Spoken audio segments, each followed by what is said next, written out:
지난번에 저는 마가복음에 기록된 예수님의 안식일 사건을 중심으로 하나님의 사랑을 받은 우리가 그 하나님께 받은 사랑을 표현하는 방법이 바로 이웃을 사랑하는 것이라는 말씀을 전했습니다. 그래서 오늘은 우리가 이웃을 사랑하기 이전에 하나님께로부터 받았던 그 사랑이 무엇인지 나누어 보고자 합니다. 사랑은 사랑인데 실질적으로 우리가 그 사랑을 통해 얻은 것은 무엇이며 그 구원은 어떤 것인지, 하나님은 우리 삶에 어떻게 개입하시는지 그런 것에 관하여 생각을 해봤으면 좋겠습니다. 오늘 본문을 조금씩 나눠서 살펴보도록 하겠습니다. 말씀 나누겠습니다. 로마서는 간단히 말하면 바울의 유언입니다. 고린도에 머물렀던 바울이 예루살렘 교회에 구호 기금을 전달해야 하는 그 상황에서 이제 기록한 것인데요.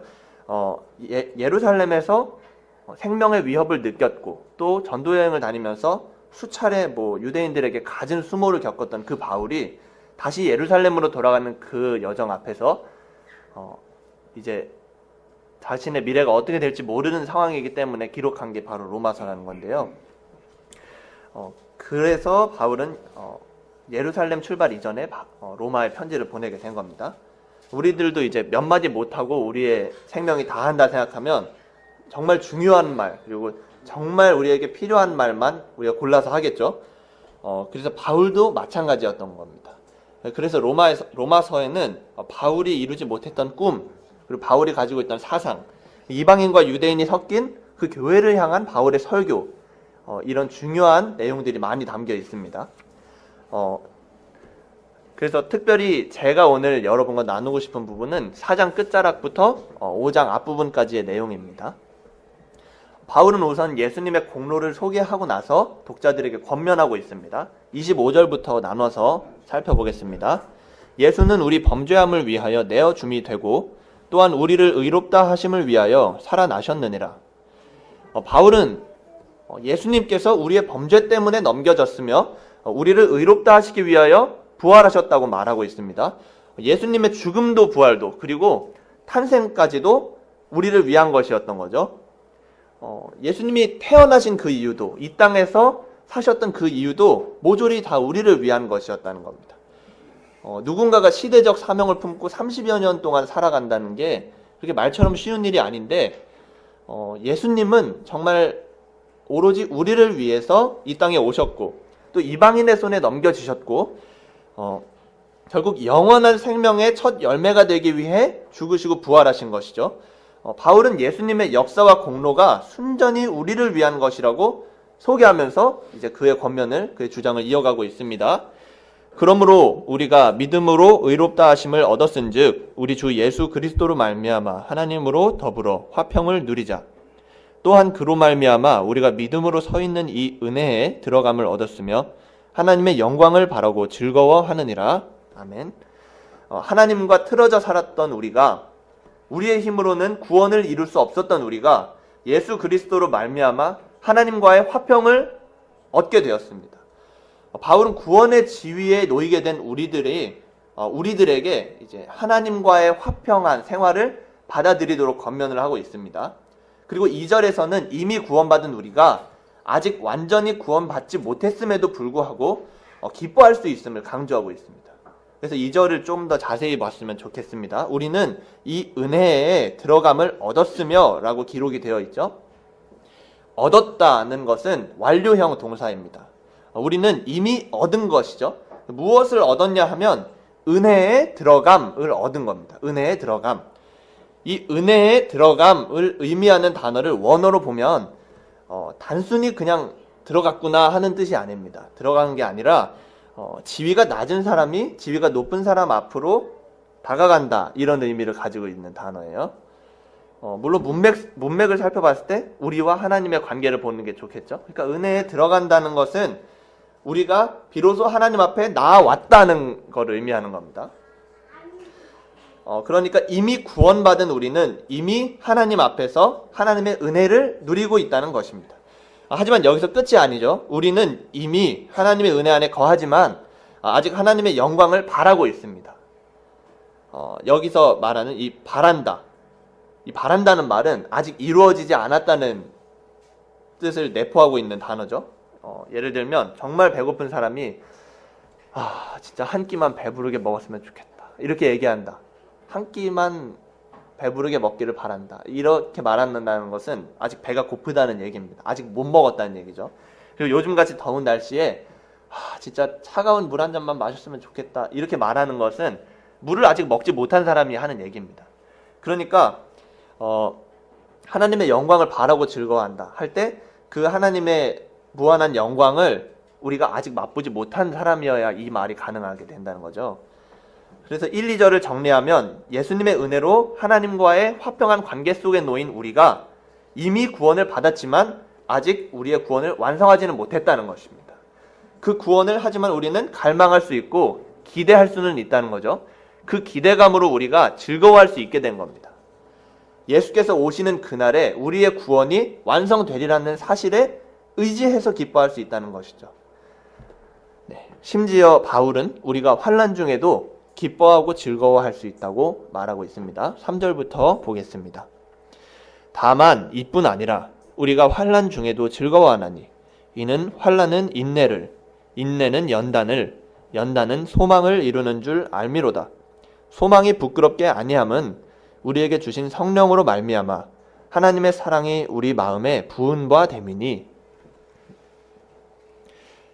바울은 하나님의 나라의 백성이 된 우리에게 환난이 찾아오더라도 즐거워할 수 있다고 말합니다.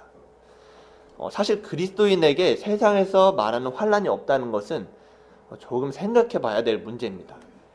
오늘날의 교회 강단에서는 하나님을 믿으면 복을 받고 하나님께서 우리를 질병으로부터 또 가난으로부터 지켜주시고 11조를 잘했을 경우에는 하나님이 우리의 헌금을 다 이제 뻥튀기 해서 갚아주신다는 설교가 흔히 들려오게 됩니다. 그런데 신약 성경 어디를 봐도 사도들이 병도 다 이겨내고 막 부유하게 살았다는 기록은 전혀 없어요. 오히려 사도들은 가진 것을 다 팔아서 나누어 주었고 병에 걸리고 굶고 심지어는 처형까지 당했습니다. 근데 어떻게 그런 설교를 할 수 있는지 모르겠어요. 물론 교인들을 위로하고 응원해주고 그럴 수는 있는데 설교의 주제 자체가 세상에서 주는 부유함에 있으면 그건 절대 안 된다는 거죠.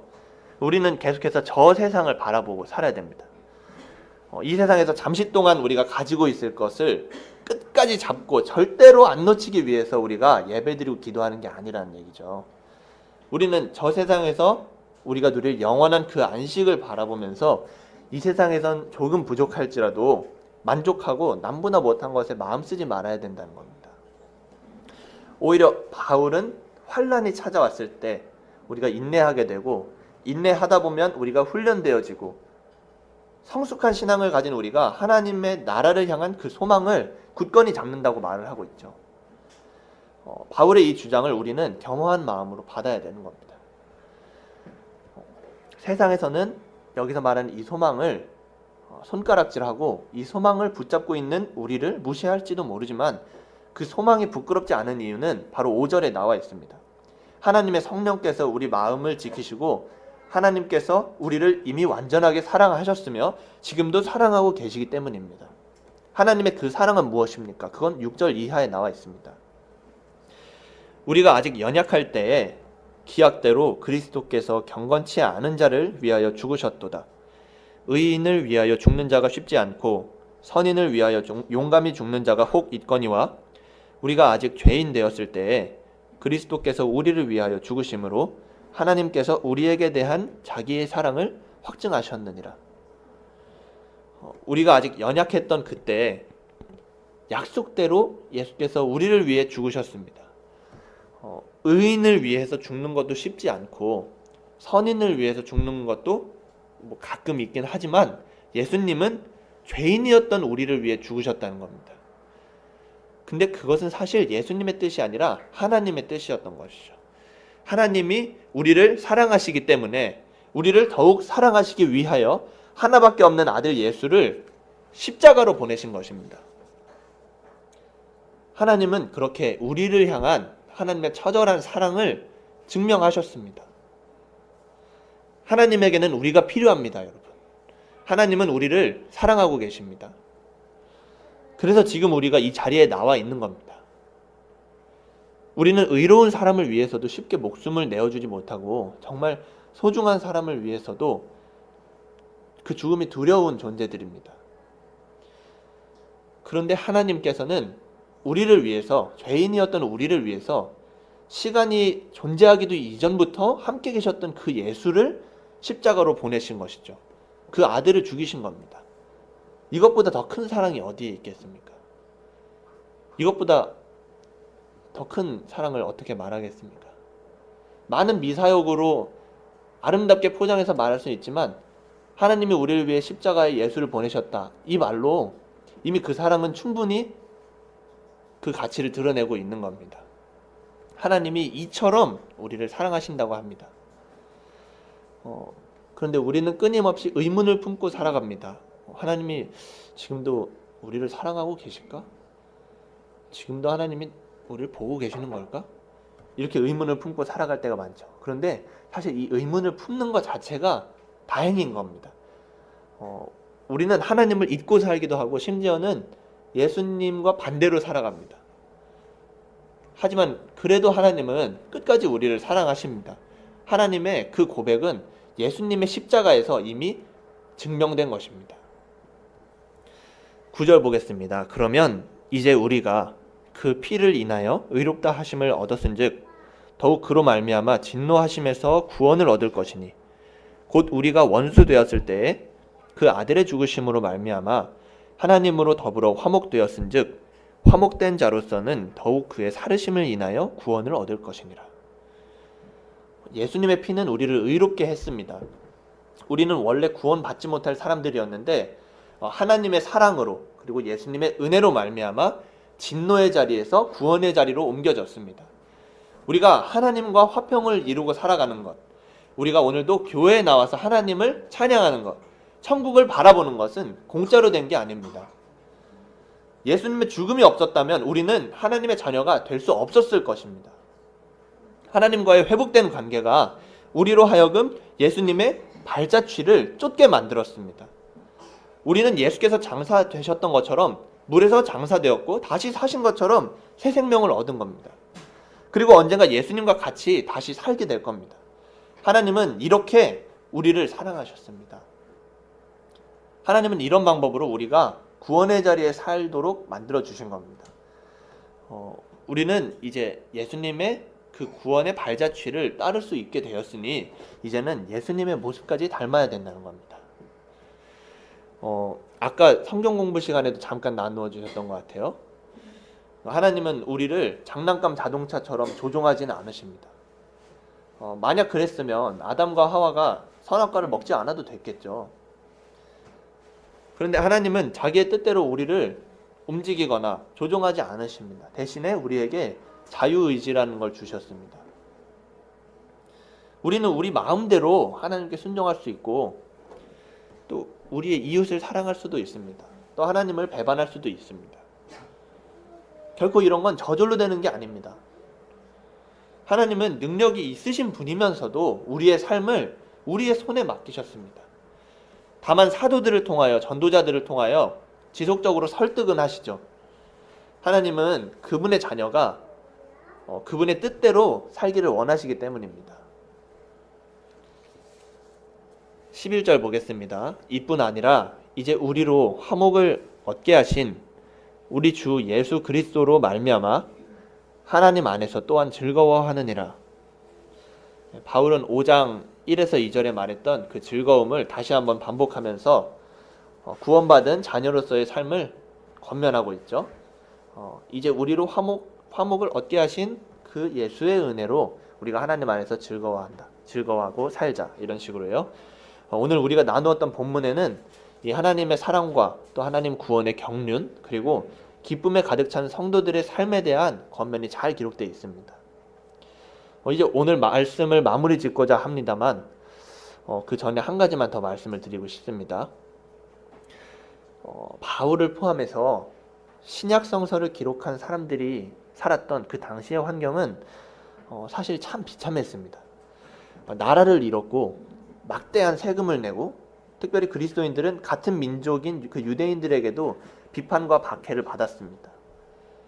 바울은 우리가 오늘 읽은 이 로마서를 기록한 후에 예루살렘으로 갔습니다. 그래서 유대인들에게, 자기 동포들에게 고발을 당했고 그렇게 로마로 압송되게 된 겁니다. 그런데 그렇게 어려운 생활을 지속했던 그 사도들이 기록한 성경은 단순히 우리의 어려운 삶을 위로하는 정도의 글이 아니었습니다. 그들은 정말 하나님의 나라가 임박했다고 믿었고, 그들이 전해준 그 성경에는 기쁨과 감사와 소망, 그리고 사랑의 가치들이, 그 성품이 빼곡하게 담겨 있었습니다. 지금 우리가 살고 있는 이 땅에서의 삶이 우리에게는 조금 버거울지라도 우리는 초대교회 당시에 살았던 그 사도들의 신앙을 보면서 위로를 받을 수 있습니다. 그들보다 우리는 사실 많은 것을 가지고 있고 또 편안하게 살 수가 있습니다. 적어도 우리가 예수님을 믿는다고 해서 칼을 맞지는 않는다는 거죠. 그런 우리에게 정말 핍박받던 그 사도의 글이 오늘도 전해졌습니다. 그러니 부디 이번 한 주도 우리 모두가 바울이 가르쳐준 그 하나님의 사랑, 우리가 이웃을 사랑하기 이전에 하나님께 받았던 그 사랑을 느끼면서 즐거움 속에서, 기쁨과 감격 속에서 살아가실 수 있기를 예수님의 이름으로 바랍니다.